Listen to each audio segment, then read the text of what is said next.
last part. I didn't elicit what we're going to be talking about today.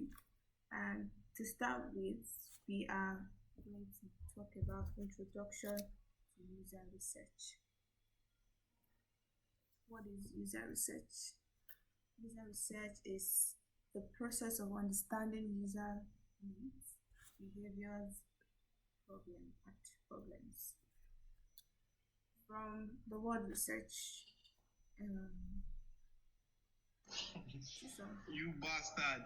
When you unalive me with those stupid backstroke, you want to see your grandfather. Fool. Yeah, I want to ask a question as I'm calling you.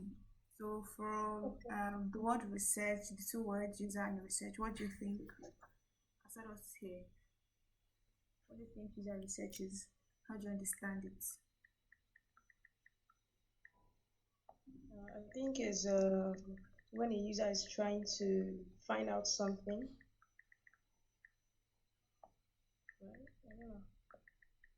Yeah, you tried.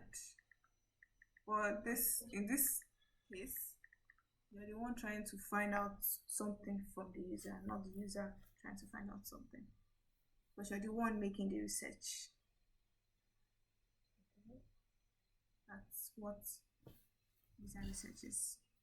So you're trying to understand what the user needs, the behavior of the user, the problem of the user. And that research that you make would help you make informed decisions. Use your assumption. If I don't ask you what you think about user research, I might just assume that what I'm saying you understand it. When I asked, I reduced the assumption, and I'm getting to know what you have in your mind as to what user research is. That's how it works. And it's very, very important because user research builds empathy. It aligns product with real user needs, improves usability, and prevents costly redesigns. Imagine, let's say you want to sew a cloth now, and you give your tailor. The tailor does not ask you what style you want. He or she just cut a style and give you. At the end of the day, you tell the person you don't like that style, that's not what you want. What happens? The fault or the loss will be from the tailor side. Tailor will now have to design something from scratch. In order to avoid that, for designers, we need to make research. So it's wait. 1 second.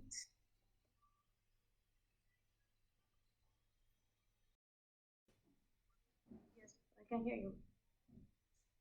Sorry, I had to use that. Attend something here.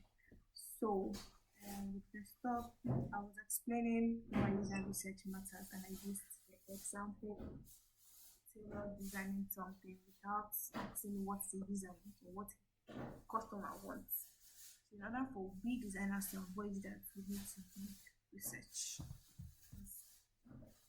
Designing something is not easy. So imagine you having to go back and do that thing over and over again. It also aligns products with the real user's need. Now, when you make research, you are able to build something that can solve that user's problem. You're not just building anything. It's really useful. Improves usability and builds empathy. We have types of research. We have interviews, survey, observations, and usability testing. Interviews. Chisom, what do you think interview will be about? Interviews and survey. Interview is to find out the person's let's say basic knowledge on something. I don't know. So the common meaning of interviews is the same meaning that I'm using here. What I just explained, and you're having a one-on-one conversation with your user. User is explaining his experience, needs, and frustration. And it's really, really important. It's really important. And when are you supposed to have that? When is interview needed? It is needed in early product development. So when you're about to start building a particular product, interviews are really, really important as to gather the opinions and frustrations, views of the user. You can ask questions like what frustrates you, what do you like, what confuses you, what are your pain points, those type of questions. I know when you're doing interviews, you can only see the expression of the user and see that frustration part, you would understand it more when you're having a one-on-one conversation with somebody. So it's really, really, really, really important. Using it when you need deep understanding, when exploring a new problem. That is when interviews are needed. Now, surveys. I think all of us here are used to surveys. Surveys are just set of structured questions that sent to many users. Chisholm, I'm very sure you've filled a survey before. Yes, I have. But I think it's more like getting people's opinion on different ideas. Yeah, that's what survey is. That's it. And if you can always see these people physically to interview, then you can always send a survey. You see, get their opinions, and it's also a form of making research. So you can use surveys after you've launched a particular product or before. You can use surveys. Let's say you've built an app and you want to ask users, oh, based on this app, what and what do you think we should improve on? Send survey. That's after the product is out. You can always use surveys. In observations, what do you think observation is?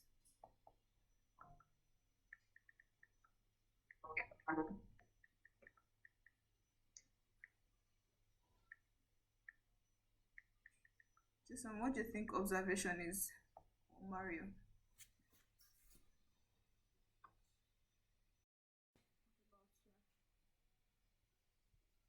Yeah, I agree with what you said. Okay. That's basically what observation is. You're watching the users, not interrupting them, how they interact with a particular product. And you know, when you tend to observe people, you can get their struggles from how you're interacting with them, how you're watching them, sorry. You can get their struggles. If there are any errors, you can always get that with them.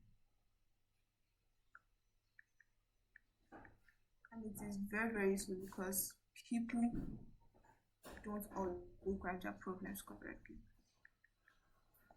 When you watch people's behavior, you'll be able to get their problems, their struggles, and ability testing.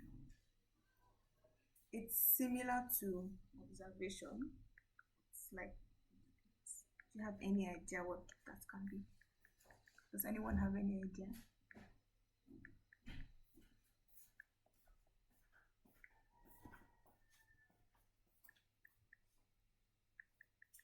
Mariam, Chisom, do you have any idea as to what usability testing is?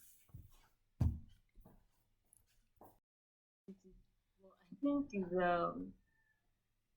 is when you more like when you observe when you look out for errors in a program when people have started using that program. So your own is just to stay on the lookout for loopholes.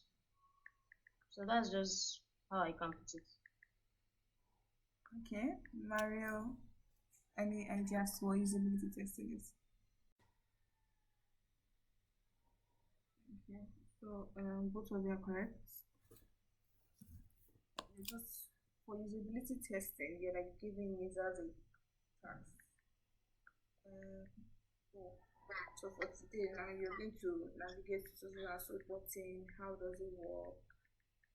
Then you're observing how they can easily complete that specific task given to them. That's like basically what usability testing is. And what's the goal? The goal is to evaluate how usable your design is. It's very easy to use. Is this something that's hard to use? It is important and it is useful because it improves user flow. It shows the problem about that particular product.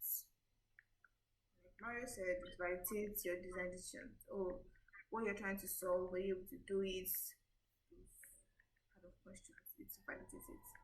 And when to use it. It's useful before launching a product and after. Now, for after launching a product, when you're doing usability tests and there are errors, you can go back, correct those errors, and improve the designs, or even add designs in the future.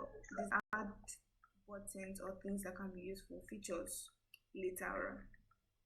That's basically what usability testing is. Damilola, welcome. We are going to user personnel. I've talked about making research and all of that. And when you make those research, you will now gather everything, arrange it to personnel, user personnel. What's the definition? User persona is a fictional representation of your ideal user based on research. It represents who your users are, they want, what frustrates them, how they behave, and it helps designers make user-centered decisions. So those research you made, either through interviews, surveys, observations, and usability testing, then to combine all those research, and you're going to create a personnel. And that personnel will guide you as to what you should do and what you should not do, what you should avoid. That user personnel is going to guide the designer. And why user personnel matters. Without user personas, you design for everyone. You rely on assumption and you create generic solutions. When you have user personas, you design with focus, you prioritize better, and you solve real problems.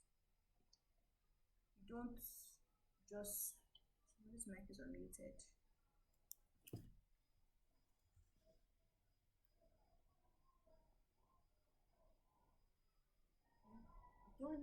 Your designs would solve problems. You don't have to start revisiting, redesigning, all of that. Assumptions, they're off because you know what you're designing. You're not doing a guesswork because you've done your research. You have a user personnel. User personnel is important. Without research, you can't create a user personnel. What does a personnel include? Includes basic information such as name, age, occupation, and tech level. Goals, what they are trying to achieve, their pain points, what frustrates them, what slows them down, their behaviors, how they use apps, frequent usage, and device use. Now, I think in the first class we had, I talked about when creating an app for somebody who's not tech savvy, it's different from creating an app for a tech savvy. And you can only know about those informations if you make research.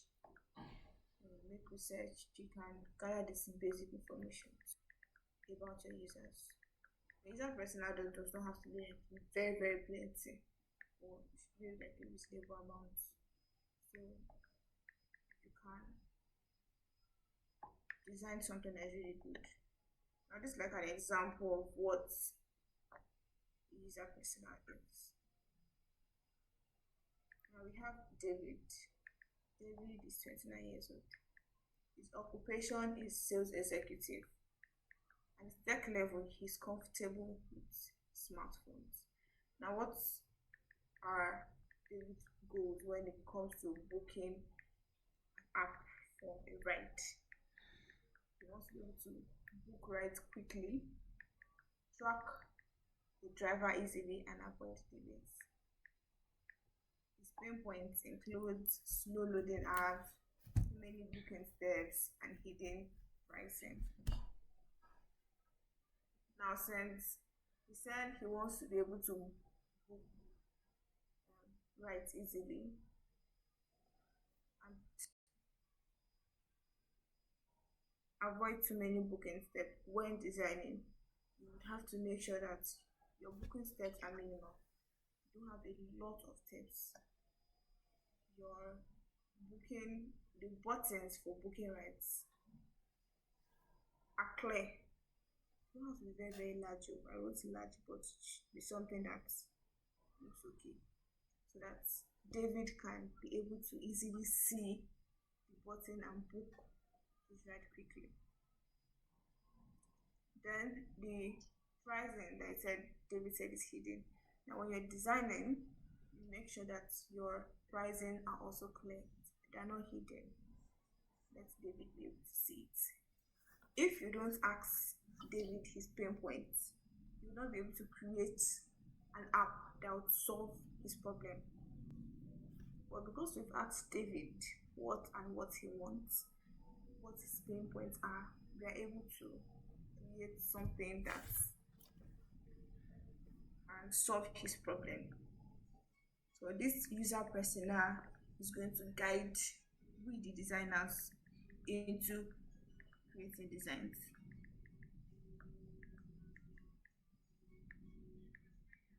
Mario Chisom Damilola, do you understand? Yes, I do. Okay. Damilola, User persona. Um, I think it should be applied maybe when trying to design something for a client, right? Not not like after designing, because I don't know. I just wanted to know if it's before or after. you can use it in both ways. Now let's say you want to design something as from scratch, the persona is needed. Now you already have an app and you want to improve it. That persona too can also be useful. If you have a booking app and these pain points are being mentioned, this user persona can also guide you in order for you to improve your designs. So it can be used in both ways.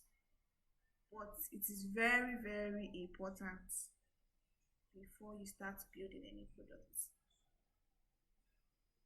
Okay. Before you start building, you need this user persona. Thank Do you you. understand? Yeah. Mary,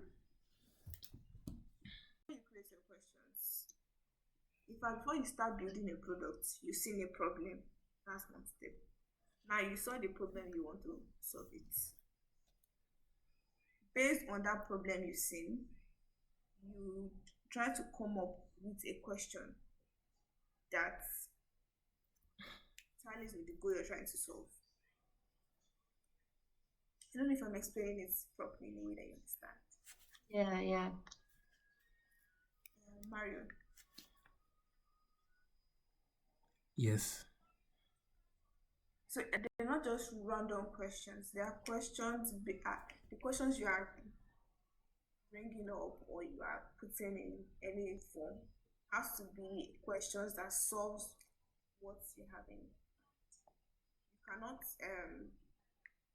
let's use this booking an app for example.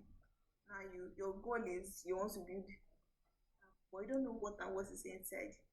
You are now asking questions that is talking about maybe building a social media app. Are they solving the same goals? They are not.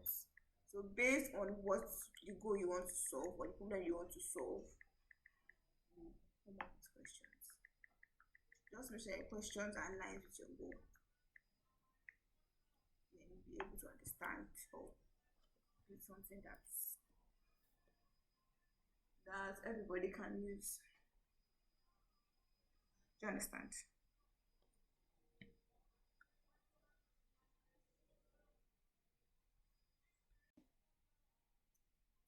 Okay, so the next thing we are going to be talking about is information architecture. From the words, what do you think information architecture is? Let's start with Chisom. Why you always starting with me now? Okay, let's start with Mario this time around. Write everything. Oh, Structure, wow. organization. That's basically what information architecture is. How your information are being grouped, labeled. Mario mentioned that today. And why is information architecture important? Let me remove this one. I'm going to just be asking questions because it's basically what we know. Or should I say, why is arrangement important or architecture important? Anybody that wants to go first, I'm not calling names. But if nobody respond, I will call names. Mario, be at the forefront. Why you like this? Why is information architecture? So if you're suffering from alopecia, Confusion, it improves try this. navigation, Put on a latex supports glove and then put your scalability, hand into ice cold enhances. water. You'll notice it Yeah. still feels wet. Now there's an example But given that's here. strange because the Think glove of is a impermeable messy to water, supermarket. but it still feels wet. Anybody That's because wants we to actually open don't an have a entire way messy to directly supermarket. measure wetness. Instead, we use temperature changes as a proxy. And that Your works point most of the is, time because Diane. water conducts heat 23 times faster than air. Confusion rate it's very, very high. You can't even navigate at all. But when it's well organized, you don't want to enter inside now. Before you not need to ask somebody where is this particular product, where is it, you can easily find your way around because everything is organized. So information architecture, very, very important. Like you might be thinking about the connection between information architecture and user research. User research informs what content matters most, how users expect information to be organized, what labels make sense to them. And when you've gotten those information from the user, you now come and arrange them. Arrange them in their order of, let's say, importance.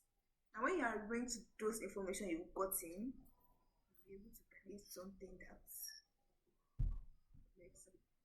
But if you don't organize the information gotten,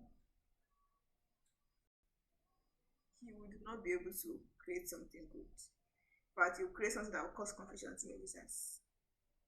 You yourself will understand what you created. So that's the connection between information architecture and user research. Any questions before we move to the next slide? No. Damilola, sorry, and Mario. Any questions?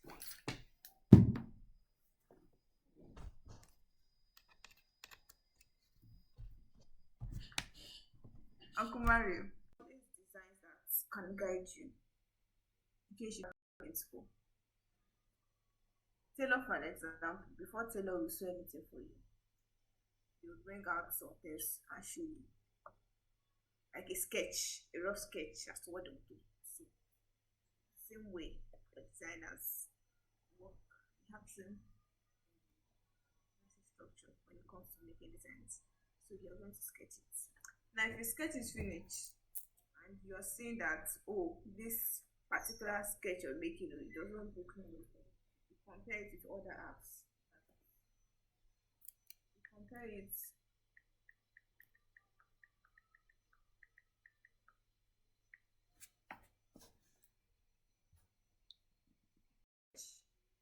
You look at it. You compare it to other designs, and you'd be able to know. So the only designs that can always guide you when you want to create something. But sketching is important. Sketching is important. Like when you sketch, organize everything that you've gathered. If it's not looking okay, the user doesn't like it, you go back to your sketchbook before you place the main app.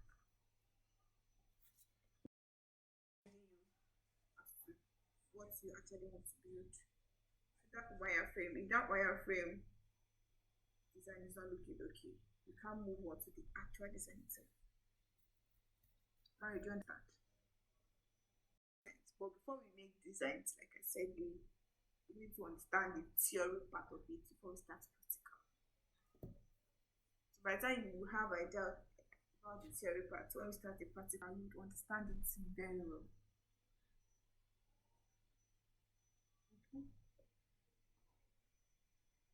Any other question, Mario? Nope. Okay, so Okay, sorry, I have one question. Sorry. yeah, go ahead. So, my question is this sorry, I don't know. My question might sound somehow. UI UX design, is it like a web development? How would I answer that? It's not web development, it's different. But you can work hand in hand with a web developer. Okay. Now, you can work even with an app developer, any you are developing. So UI, you are designing how that website or how the application is going to work. Now, when you design, the web developer will pick it up and create a website based on, or a web application based on what you've designed. Okay. That's how these apps that people are using, like Facebook, Instagram, before they got to that stage of building, the UI UX designer has done something, has created a design. So everybody will now come. If that design is approved, then they will now move forward to the building phase. They start writing code and bringing that particular design to life. Okay, makes sense. Thank you. Any other question?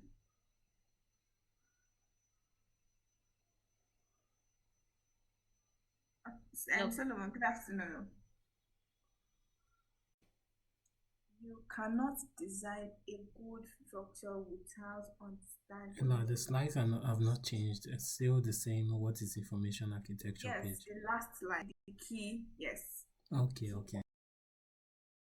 DevSoc can also something that is good if they don't ask you what you want. Even if the style is fine for somebody else, you don't like it. Similarly, before you design anything, you need to have a good structure. Before you have that structure, you need to understand the user.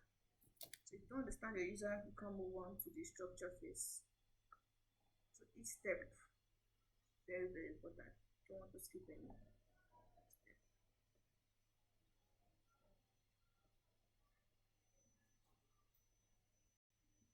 Key takeaways. Research before designing.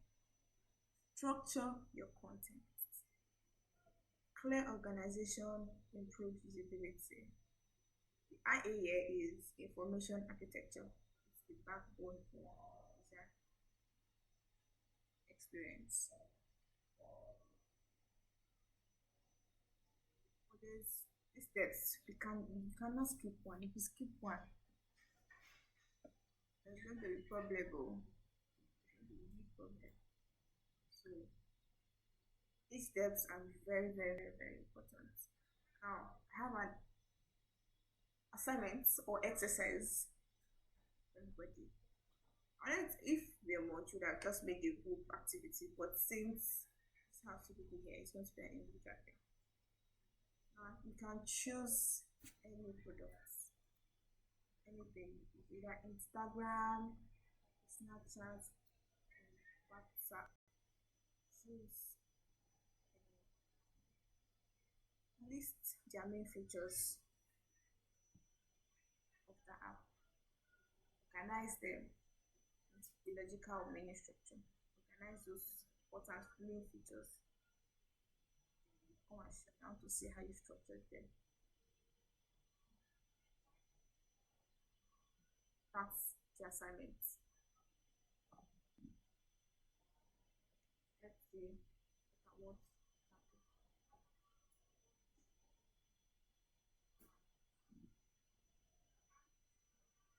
Okay, that's all.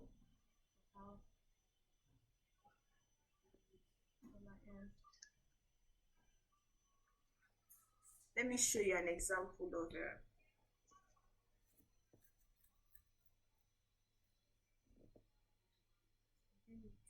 an image. Oh, sorry.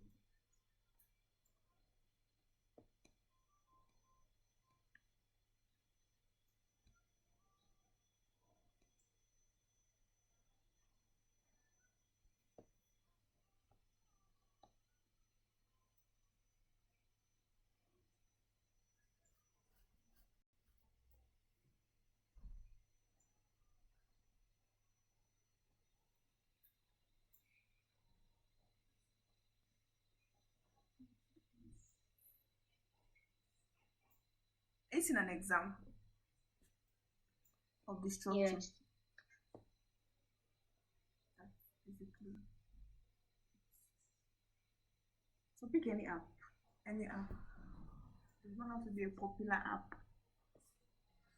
And this main features. It's my screen. Okay, yes. Now I'm presenting. Let's go back to the assignment. List the main features, organize them, and present it. So we're having a class on Thursday. Before Thursday, I want to see the assignments. Let's see if we fully understood everything that was said today. Chisom. I'll start with you on Thursday. Okay. Yeah. So does anybody have any questions to ask based on everything we've discussed today? So, my question is regarding the assignment. Are we going to like draft it out? I don't know. How do you want us to carry out the assignment? Is it using PowerPoint or something? Anyone that you can use, any application that you can use, just shoot and bring it.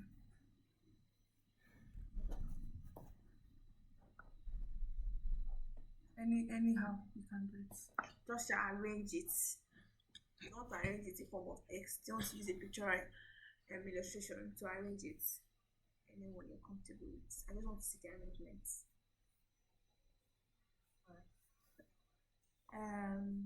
Mario, any question? No, no question Laura, from me. I want to say something. I said no question. I don't have any question. You're calling Daminola if she's here, and Iman is also here as well. I'm calling her since. Mario, no question, okay. Why?